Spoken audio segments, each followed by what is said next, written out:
Un des tournants de la saison, cette rencontre pour les deux équipes d'ailleurs, la section paloise qui reçoit La Rochelle dans un stade du Hameau de Pau plein à ras-bord. Les Rochelais ont fait le déplacement en nombre et les Béarnais sont bien présents avec leur star Whitelock. Et ce sont les Palois qui commencent très très bien ce début de match à la deuxième minute en fixant les Rochelais. On voit Botia qui est à la faute. Il était sur les 4 appuis. Simmons marque les 3 premiers points de la section paloise, mérités à ce moment de la partie. Un très très bon début de match. C'est une histoire aussi de mêlée, de conquête. Là, monsieur l'arbitre pénalise la section paloise, à l'occurrence le gaucher, qu'il dénonce sur sa liaison. Son coude en bas.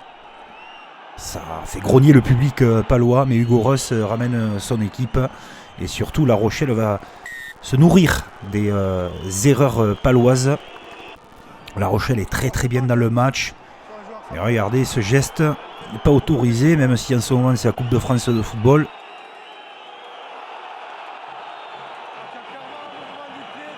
Il va prendre 10 minutes de frigo, le joueur rochelais, pour ce geste tout de même plus qu'illicite. La section en profite pour revenir à 9 partout.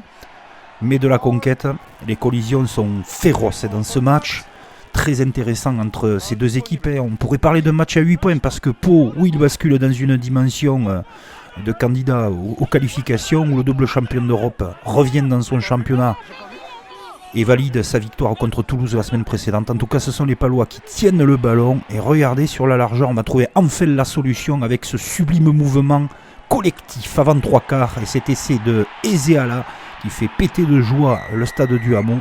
Très très belle action menée par les Palois avec ce retour intérieur qui fait de gros ravages dans le rugby moderne.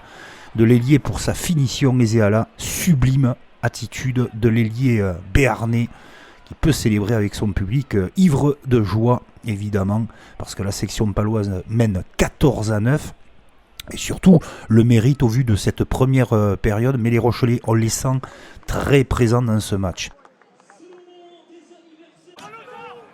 La volte-face, c'est celle de La Rochelle en seconde période. Après un long mouvement, les hommes de Greg Aldrit vont se mettre en mode double champion d'Europe. Et là, ça devient très sérieux et très féroce.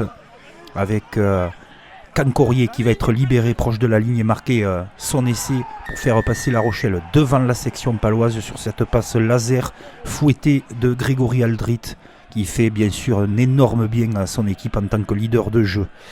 Regardez aussi un joueur qui va marquer l'après-midi, c'est Skelton, monstrueux de puissance, inarrêtable. Skelton, il faut s'y mettre à plusieurs. Et là, c'est un La Rochelle dangereux, c'est un La Rochelle que l'on connaît surpuissant, dominant dans ses impacts, dans sa maîtrise et dans son rugby. On fixe devant, pour le plus grand bonheur des bagnards rochelais, venus en nombre au stade du Hameau. On en est à la 67e minute de jeu. Le momentum, comme on dit, presque. Whitelock récupère sublimement ce ballon. La section va pouvoir enchaîner, mais Skelton, en petit malin qu'il est, son double maître, va faire une faute alors qu'on se chauffe entre Néo-Zélandais. Regardez Skelton, hop, le petit coup là, qui empêche l'action d'être prolifique. Ça valait peut-être autre chose. En tout cas, la section paloise revient. Et cette fin de match va nous donner un suspense absolument hallucinant. Les deux équipes se livrent au maximum et c'est une